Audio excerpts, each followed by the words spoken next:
Hi friends, welcome to my channel. So ఇప్పుడు దాకా different videos చేసాం కదా. సో ఈరోజు మనం cake dash boards like real time dash board గురించి డిస్కస్ చేద్దాం. ఓకే, సో మనం ప్రీవియస్ వీడియోస్లో చాలా కాన్సెప్ట్ అనేది చెప్పడం జరిగింది. సో దయచేసి ఆ వీడియో చూడండి, సో దట్ మీకు ఒక క్లారిటీ రావడానికి ఖచ్చితంగా అవకాశం అయితే ఉంటుందన్నమాట. ఓకే, సో మీరు ఏమేమి డాక్యుమెంటేషన్ కూడా చూడొచ్చు అనమాట, చాలా డీటెయిల్గా చెప్తాను.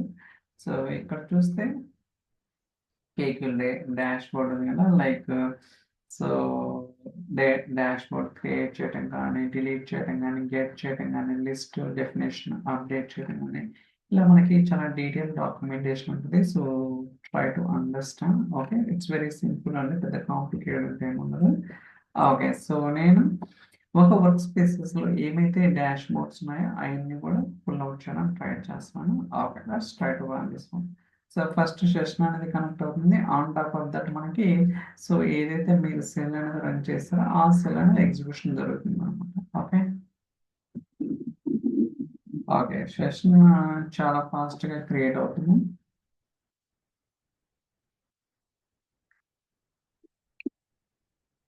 Still going on.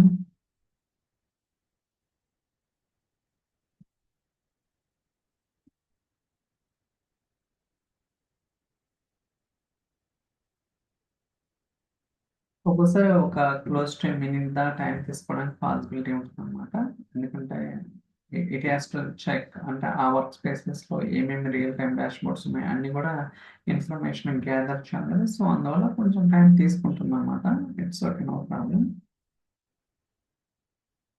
Okay, so మీరు చూస్తే సో మనకి రెస్పాన్స్ కోడ్ 200 వచ్చింది, అంటే it means successful. And so ఏదైతే మనకి అవుట్పుట్ వచ్చిందో it's kind of JSON format. Okay, so like మీ అందరికీ తెలుసు చేసిన అంటే జావా స్క్రిప్ట్ ఆబ్జెక్ట్ నోటేషన్ ఉంటుంది కదా.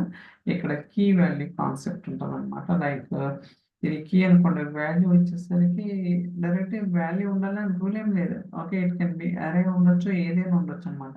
సో ఈ కేసులో అరే కావచ్చు, టూపుల్ కావచ్చు, లిస్ట్ కావచ్చు, what ever it is. Okay, ఈ కేసులో మనకి ఒక అరే ఉందన్నమాట. అరేలు ఏముంటాయి, నథింగ్ బట్ ఐటమ్స్ ఉంటాయి. Okay, so 0 item, first item, second items, ఇలా రకరకాల ఐటమ్స్ ఉంటాయి అన్నమాట.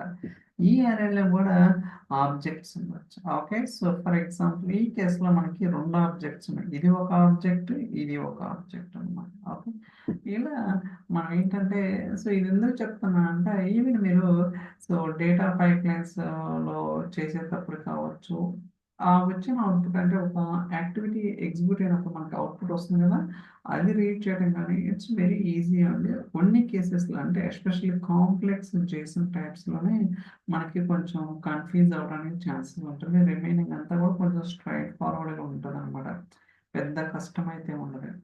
Okay, so that's different thing.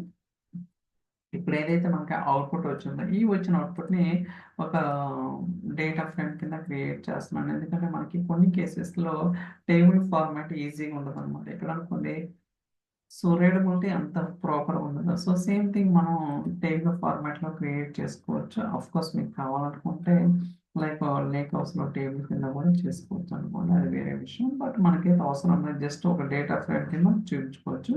మీరు చూసిన వర్క్ స్పేస్ అండ్ టైప్ వచ్చేసరికి కేకల్ డాష్ బోర్డ్, అండ్ ఈ ఐడి వచ్చేసరికి ఏదైతే రియల్ టైం డాష్ బోర్డ్ ఉందో అదనమాట. అండ్ డిస్ప్లే నేను చూడొచ్చు. So sales dash board, test market dash board and description అనమాట. ఓకే, సో ఇక్కడ పారామీటర్స్ ఏమున్నాయి, ఫర్ ఎగ్జాంపుల్ మనం రియల్ టైం డాష్ బోర్డ్ ఏంటి పారామీటర్స్ అండ్ రిఫ్రెష్ టైం, ఇలా చాలా ఆప్షన్స్ అయితే ఉంటాయి కదా. బట్ అవి ఏం లేవు అనమాట, జస్ట్ ప్లెయిన్ అనమాట. ఓకే, సో బట్ సో ఎలా ఈ డీటెయిల్స్తో పాటు అవి కూడా ఇస్తే మనకి చాలా చాలా బెనిఫిట్ ఉంటుంది అనమాట. Okay, so under maintenance point of లో కావచ్చు, అర్థం చేసుకోవడానికి కావచ్చు, there are a lot of uses out there. Okay, of course maybe ఫ్యూచర్లో మైక్రోసాఫ్ట్ వర్కౌట్ చేయొచ్చు, బట్ యాజ్ ఆఫ్ నో అయితే ఈ డీటెయిల్స్ మాత్రమే మనకి అవైలబుల్గా ఉన్నాయి. ఓకే, సో ఇదేంటి ఎంటైర్ వర్క్ స్పేసెస్లో ఏదైతే డాష్ బోర్డ్స్ ఉన్నా అవి మాత్రమే పుల్ చేసినాం. అలా కాకుండా ఒక పర్టికులర్ డాష్ బోర్డ్ మాత్రమే కావాలనుకుంటే అలాంటి కేసెస్లో మన ఆ వర్క్ స్పేసెస్లో ఆ డాష్ బోర్డ్ ఐడీస్ అనేది ప్రొవైడ్ చేస్తే ఖచ్చితంగా మనకి ఆ పర్టికులర్ డాష్ బోర్డ్ డీటెయిల్స్ అనేది రావడానికి అవకాశం ఉంటుంది అన్నమాట. మీకు చూడొచ్చు రన్ అవుతా ఉంది. So and ID, so type ఏంటిది, డిస్ప్లే నేమ్, డిస్క్రిప్షన్ అన్నీ కూడా మనకి ప్రాపర్గా వచ్చేసాయి అనమాట. ఓకే, ఇలా so we can it will be more and more information అనమాట. సో మీరు కూడా ట్రై చేయండి, ఖచ్చితంగా విల్ గెట్ బెటర్ అండర్స్టాండింగ్ అనమాట. Okay, so thank you so much for watching. Will catch next video. Bye.